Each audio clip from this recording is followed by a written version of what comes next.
Hi ಎಲ್ರಿಗೂ ನಮಸ್ಕಾರ. ಹೇಗಿದ್ದೀರಾ? ಚೆನ್ನಾಗಿದ್ದೀರಾ? ನಾನು ಕೂಡ ಚೆನ್ನಾಗಿದ್ದೀನಿ. ತುಂಬ ದಿನ ಆದಮೇಲೆ ಒಂದು ಲಾಗ್ ಜೊತೆ ಬಂದಿದ್ದೀನಿ. ಇವತ್ತೊಂದು ಸ್ಪೆಷಲ್ ಪ್ಲೇಸಿಗೆ ಕರ್ಕೊಂಡು ಹೋಗ್ತೀನಿ. ತುಂಬಾ ಚೆನ್ನಾಗಿರೋ ಪ್ಲೇಸು, ಬೆಂಗಳೂರಿಗೆ ನಿಯರ್ ಆಗಿರೋವಂಥದ್ದು ಇದು. ಆರಾಮಾಗಿ ಒನ್ ಹಾಫ್ ಡೇಲಿ ಇಲ್ಲಿ ಹೋಗಿ ನೋಡಿಕೊಂಡು ಮತ್ತೆ ಬೆಂಗಳೂರಿಗೆ ಬರ್ಬೋದು. ಅಷ್ಟು ಹತ್ತಿರ ಇದೆ ಇದು ಬೆಂಗಳೂರಿಂದ. ತುಂಬಾ ಅದ್ಭುತವಾದಂಥ ಪ್ಲೇಸು. ಭಾಳ ಜನ ಇಲ್ಲಿ ಹೋಗಿರ್ತಾರೆ. ನಾನು ಕೂಡ ಹೋಗಬೇಕು ಅಂದ್ಕೊಂಡು ಹೋಗಿ ಬಂದೆ. ಚೆನ್ನಾಗಿತ್ತು ತುಂಬಾ ಪ್ಲೇಸು. ಈ ಗುಡ್ಡ ನೋಡಿದ್ರೆ ಆಲ್ಮೋಸ್ಟ್ ಸುಮಾರು ಜನರಿಗೆ ಗೊತ್ತಿರುತ್ತೆ ಇದು ಯಾವುದು ಅಂತ. ಇದು ಮೊದಲು ಅಷ್ಟೊಂದು ಪ್ರಚಲಿತದಲ್ಲಿ ಇರಲಿಲ್ಲಂತೆ. ಈಗ ಇನ್ಸ್ಟಾಗ್ರಾಮಲ್ಲಿ ಫುಲ್ ಇದು ವೈರಲ್ ಆಗಿದೆ ಈ ಪ್ಲೇಸು. ಹಾಗಾಗಿ ಎಲ್ಲರೂ ಇಲ್ಲಿ ಹೋಗಿ ಹೋಗಿ ಬರ್ತಿದ್ದಾರೆ. ನಾನು ಹೇಳ್ತಿರೋ ಪ್ಲೇಸ್ ಹೆಸರು ಕೈಲಾಸಗಿರಿ ಅಂತ. ಬೆಂಗಳೂರಿಂದ ಹೆಚ್ಚು ಕಮ್ಮಿ 1.5 ತಾಸಿಗೆ ಈ ಬೆಟ್ಟನ ತಲುಪ್ಬೋದು. ಇದು ಕೈವಾರದ ಹತ್ರ ಬರುತ್ತೆ, ಅಂದರೆ ಚಿಂತಾಮಣಿ ಹತ್ತಿರ ಇದೆ ಇದು. ಒನ್ ಡೇ ಟ್ರಿಪ್ ಕೂಡ ಈ ಪ್ಲೇಸ್ನ ಇನ್ಕ್ಲೂಡ್ ಮಾಡಿಕೊಂಡು ನಾವು ಪ್ಲ್ಯಾನ್ ಮಾಡ್ಕೋಬೋದು. ಹೇಗೆಂದರೆ ನಂದಿ ಬೆಟ್ಟ, ವಿಧುರಾಶ್ವಥ, ಆಮೇಲೆ ಇದು ಘಾಟಿ ಸುಬ್ರಹ್ಮಣ್ಯ, ಆಮೇಲೆ ಈಶಾ ಆದಿಯೋಗಿ ಟೆಂಪಲ್, ಈ ಥರ ಪ್ಲ್ಯಾನ್ ಮಾಡಿಕೊಂಡು ಕೂಡ ಹೋಗ್ಬೋದು. ನಾವು ಬೇರೆ ಬೇರೆ ಕಡೆ ಹೋಗಿದ್ವಿ, ಬರ್ತಾ ಇಲ್ಲಿ ವಿಸಿಟ್ ಕೊಟ್ಟು ಬಂದಿರೋದು. ಒನ್ ಡೇ ಟ್ರಿಪ್ ಪ್ಲ್ಯಾನ್ ಮಾಡಿಕೊಂಡು ಕೂಡ ಹೋಗ್ಬೋದು. ಇಲ್ಲಿ ತನಕ ರೋಡ್ ಕೂಡ ಚೆನ್ನಾಗಿದೆ, ಆರಾಮಾಗಿ ಹೋಗ್ಬೋದು, ಏನೂ ಪ್ರಾಬ್ಲಮ್ ಆಗೋಲ್ಲ. ಬಿಸಿಲೊತ್ತಲ್ಲಿ ಇದ್ದರೆ ತುಂಬ ಬಿಸಿಲು ಅನಿಸುತ್ತೆ. ಇಲ್ಲಿ ಪಬ್ಲಿಕ್ ಟ್ರಾನ್ಸ್ಪೋರ್ಟ್ ಎಲ್ಲೂ ನನಗೆ ಅಷ್ಟೊಂದು ಕಾಣಿಸಿಲ್ಲ. ಪ್ರೈವೇಟ್ ನಮ್ಮದೇ ಗಾಡಿ ತೊಗೊಂಬಂದರೆ ಆರಾಮಾಗಿ ತಲುಪ್ಬೋದು ಅಂದ್ಕೋತೀನಿ ನಾನು.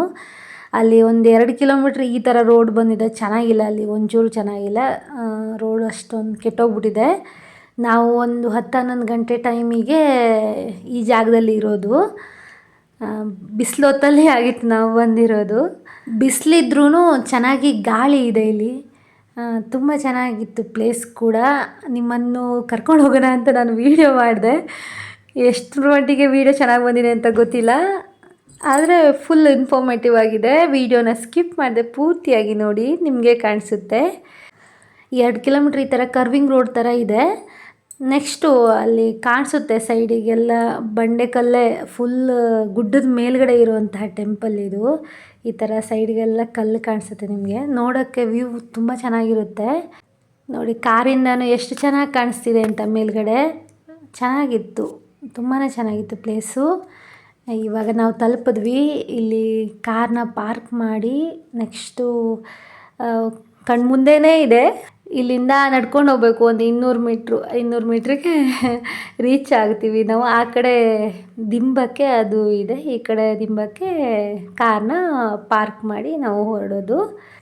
ಈ ಬಂಡೆ ಒಂದು 571 ಮೀಟ್ರ್ ಎತ್ತರ ಇದೆಯಂತೆ. 5 ಎಕರೆ ಜಾಗದಲ್ಲಿ ಈ ಬಂಡೆ ಇದೆ ಅಂತ ಅಲ್ಲಿ ಇದ್ರವ್ರು ಹೇಳಿದ್ರು.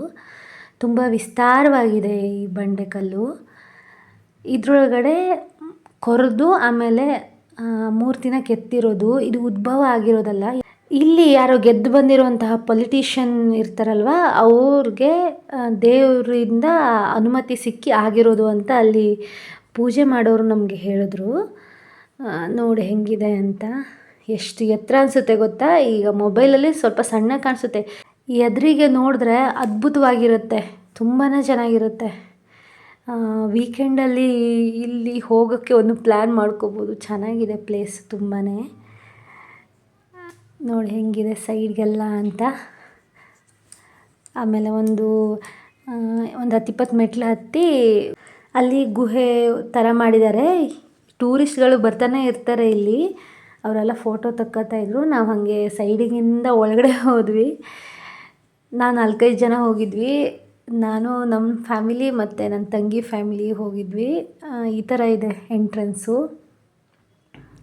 ಪೂರ್ತಿಯಾಗಿ ಕಲ್ಲನ್ನು ಕೊರೆದು ಮಾಡಿರೋದ್ರಿಂದ ಅದ್ಭುತವಾಗಿ ಅನಿಸುತ್ತೆ ಕಣ್ಣಲ್ಲಿ ನೋಡೋದಕ್ಕೆ. ಮೊಬೈಲ್ಗಿಂತ ಹೋಗಿ ನೋಡಿದ್ರೆ ಆ ಚಂದನ ಕಣ್ಣು ತುಂಬ್ಕೋಬೋದು. ತುಂಬಾ ಚೆನ್ನಾಗಿತ್ತು ಈ ಪ್ಲೇಸು. ನೋಡಿ ಹೆಂಗಿದೆ ಅಂತ. ನಾನಿದು ಕಲ್ಲ ಹೌದಾ ಅಲ್ವಾ ಅಂತ ಮುಟ್ಟಿ ಕೂಡ ನೋಡಿದೆ. ಚೆಂದ ಮೇಂಟೈನ್ ಮಾಡಿದ್ದಾರೆ, ಒಂಚೂರು ಗಲೀಜಿಲ್ಲ ಇಲ್ಲಿ. ಚೆನ್ನಾಗಿ ಕ್ಲೀನಾಗಿ ಹೈಜಿನಿಕ್ ಆಗಿದೆ. ದೊಡ್ಡ ದೊಡ್ಡ ಫ್ಯಾನ್ ಹಾಕಿದ್ದಾರೆ. ಎಷ್ಟು ದೊಡ್ಡದಾಗಿದೆ ಗೊತ್ತಾ, ಕಣ್ಣಲ್ಲಿ ನೋಡೋಕ್ಕೆ ತುಂಬ ದೊಡ್ಡದಾಗಿ ಅನಿಸುತ್ತೆ. ತುಂಬ ಹೈಟ್ ಇದೆ, ಇಲ್ಲಿ ಗೊತ್ತಾಗಲ್ಲ ವೀಡಿಯೋಲಿ. ಅದಾದಮೇಲೆ ಇಲ್ಲಿ ಒಂದು ಸ್ವಲ್ಪ ವೀಡಿಯೋ ಫೋಟೋಸ್ ಎಲ್ಲ ತಕ್ಕೊಂಬಿಟ್ಟು ಸೀದಾ ಹಾಗೆ ಮುಂದೆ ಹೋದ್ವಿ. ಈ ಥರ ಇದೆ, ಅಲ್ಲಿ ಗುಹೆ ಥರ ಮಾಡಿದ್ದಾರೆ. ನೆಕ್ಸ್ಟ್ ಹೋಗೋ ಥರ ಮಾಡಿದ್ದಾರೆ. ಇಲ್ಲೊಂದು ರೂಮ್ ಥರ ಇದೆ, ಅದು ಖಾಲಿ ಇದೆ. ಯಾಕೆ ಹಾಗೆ ಬಿಟ್ಟಿದ್ದಾರೆ ಅಂತ ಗೊತ್ತಿಲ್ಲ. ಅದು ಏನು ಮಾಡ್ತಾರೆ ಅಂತ ಅಷ್ಟೊಂದು ಐಡಿಯಾ ಇಲ್ಲ. ಆದರೆ ಈ ಥರ ಖಾಲಿ ಒಂದು ರೂಮ್ ಇತ್ತು. ನೆಕ್ಸ್ಟು ಮುಂದೆ ಹೋದ್ವಿ ನಾವು. ನನಗಿಂತ ನನ್ನ ಮಕ್ಕಳು ತುಂಬ ಎಕ್ಸೈಟ್ಮೆಂಟಲ್ಲಿ ನೋಡ್ತಾಯಿದ್ರು. ಇಲ್ಲಿ ಏನಿದೆ ಅಂತ ಕುಣ್ಕೊಂಡು ಹೋಗ್ತಿದ್ರು ಅವರು. ನಾನು ವೀಡಿಯೋ ಮಾಡ್ಕೋತಾ ಇದ್ದೆ. ನೆಕ್ಸ್ಟು ಇಲ್ಲಿ ದೇವರನ್ನ ಇರೋ ಜಾಗಕ್ಕೆ ಕರ್ಕೊಂಡು ಹೋಗ್ತೀನಿ ನಿಮ್ಮನ್ನ. ಇಲ್ಲಿ ಮೊದಲನೇದಾಗಿ ಸಿಗೋದೆ ವಲ್ಲಭ ಗಣಪತಿ ಸನ್ನಿಧಿ. ನೋಡಿ ಎಷ್ಟು ಚೆನ್ನಾಗಿದೆ ಅಂತ. ನೆಕ್ಸ್ಟು ಗೋಡೆಗೇನೆ ಎಲ್ಲ ಕೆತ್ತನೆ ಮಾಡಿದ್ದಾರೆ. ಹೇರಂಬ ಗಣಪತಿ ಮೂರ್ತಿನ ಮಾಡಿದ್ದಾರೆ. ಈ ಕಡೆ ನಾಟ್ಯ ಗಣಪತಿ ಮೂರ್ತಿ. ಎಲ್ಲ ಕಡೆನೂ ಸಿಗಲ್ಲ ಈ ಥರದ ಪ್ರತಿಮೆನ ನೋಡೋದಕ್ಕೆ. ಅಂತಹ ಅದ್ಭುತವಾದಂತಹ ಕಲೆ ಇದರ ಗೋಡೆ ಮೇಲೆ ನೋಡಬಹುದು ನಾವು. ನೋಡಿ ಇಲ್ಲಿ ಕಾಲ ಸಂಹಾರ ಮೂರ್ತಿ ಅಂತೆ. ಇಲ್ಲಿ ಎಲ್ಲವೂ ಕೂಡ ವಿಶೇಷವಾಗಿರೋದಿದೆ. ಇದು ನಂದಿ ಮುಂದೆ ಈಶ್ವರ ಇದ್ದಾನೆ. ಇಲ್ಲಿ ಈಶ್ವರನೂ ಅಷ್ಟೇ ತುಂಬಾ ವಿಶೇಷವಾದದ್ದು. ನಮ್ಮ ದೇಶದಲ್ಲಿ 2 ಮಾತ್ರ ಇದೆ ಅಂತೆ. ಚತುರ್ಮುಖ ಈಶ್ವರನ ದೇವಸ್ಥಾನ ಮತ್ತು ಈಶ್ವರ ಲಿಂಗ, ಅದರಲ್ಲಿ ಇದು ಹೌದು. 4 ಕಡೆಯಿಂದನೂ ಈಶ್ವರನ ಮುಖನ ಮಾಡಿದ್ದಾರೆ. ಅದು ಲಿಂಗಕ್ಕೆ ಮುಖದ ಪ್ರತಿಮೆನ ಮಾಡಿದ್ದಾರೆ, ಮುಖನ. ನೋಡಿ ಎಷ್ಟು ಅದ್ಭುತವಾಗಿದೆ ಅಂತ. ನೀವು ದರ್ಶನ ಮಾಡ್ಕೊಳ್ಳಿ. ಈ ದೇವಸ್ಥಾನಕ್ಕೆ ಬಂದಾಗ ಇಲ್ಲಿ ಪೂರ್ಣ ಪ್ರದಕ್ಷಿಣೆ ಮಾಡೋ ಹಾಗಿಲ್ಲ, ಅರ್ಧ ಪ್ರದಕ್ಷಿಣೆ ಮಾತ್ರ ಮಾಡಬೇಕು. ಪೂರ್ಣ ಪ್ರದಕ್ಷಿಣೆ ಮಾಡೋ ಹಾಗಿಲ್ಲ. ನಾವು ಜನರಲಿ ಒಂದು ಈಶ್ವರ ಲಿಂಗ ಇದ್ದಾಗ ಅಥವಾ ಈಶ್ವರನ ದೇವಸ್ಥಾನಕ್ಕೆ ಹೋದಾಗ ಪೂರ್ಣವಾಗಿ ನಾವು ಪ್ರದಕ್ಷಿಣೆ ಮಾಡ್ತೀವಿ. ಇಲ್ಲಿ ಹಾಗಲ್ಲ, ಅರ್ಧ ಪ್ರದಕ್ಷಿಣೆ ಮಾತ್ರ ಮಾಡೋದು ವಾಡಿಕೆ. ಶಾಸ್ತ್ರದ ಪ್ರಕಾರ ಅರ್ಧ ಪ್ರದಕ್ಷಿಣೆ ಮಾತ್ರ ಒಳ್ಳೆಯದು ಅಂತ ಹೇಳ್ತಾರೆ. ಈ ಥರ ನಾವು ಪ್ರದಕ್ಷಿಣೆನ ಮಾಡಿ ಆಮೇಲೆ ತೀರ್ಥ ಪ್ರಸಾದನ ತಗೊಂಡು ಅಂದ್ಕೊಂಡಿದ್ದು ನಡ್ಸ್ಕೊಡಪ್ಪ ಭಗವಂತ ಅಂತ ಕೇಳ್ಕೊಂಡ್ವಿ.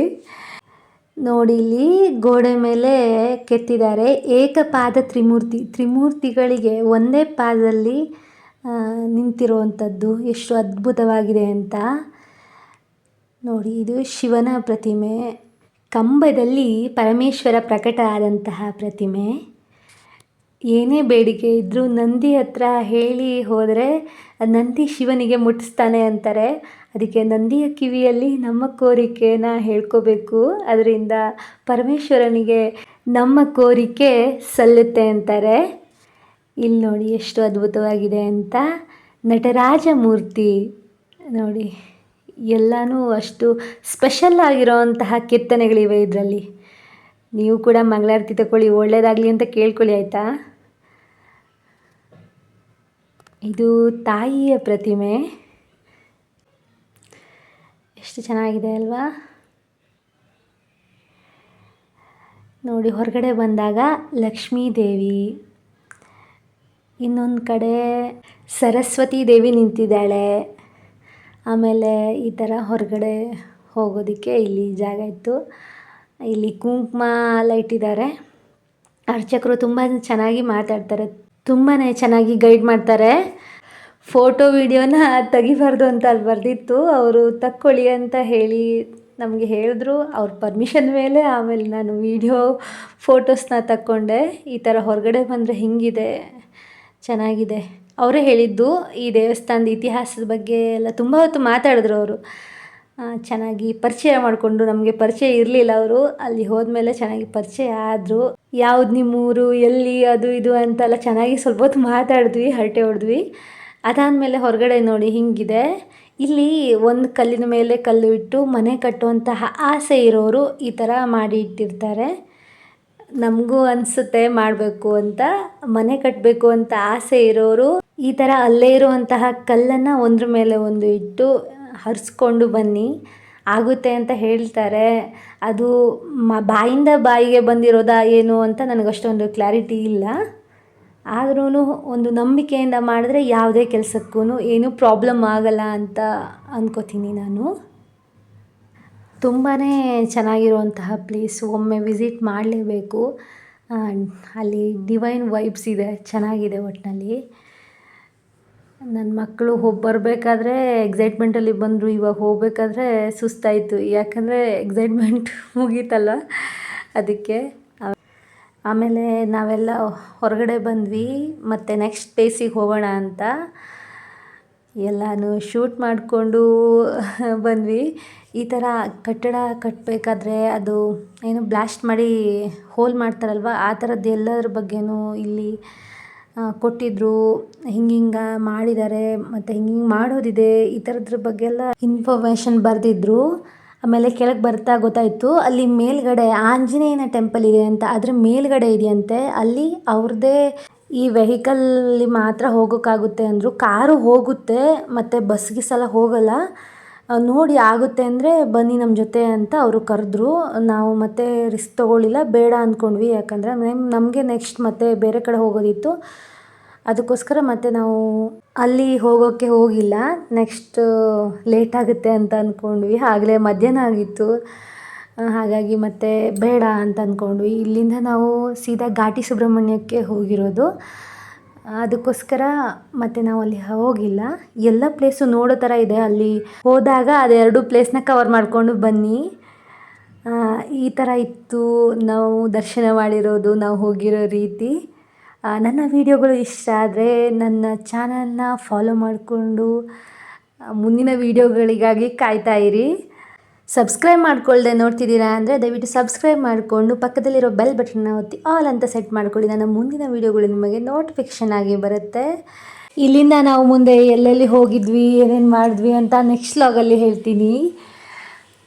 ನನ್ನ ವಿಡಿಯೋ ಇಷ್ಟ ಆದರೆ ಲೈಕ್ ಮಾಡಿ, ಕಮೆಂಟ್ ಮಾಡಿ, ಪ್ರೀತಿ ಪಾತ್ರರಿಗೆ ಶೇರ್ ಮಾಡೋದನ್ನು ಮರಿಬೇಡಿ. Thank you.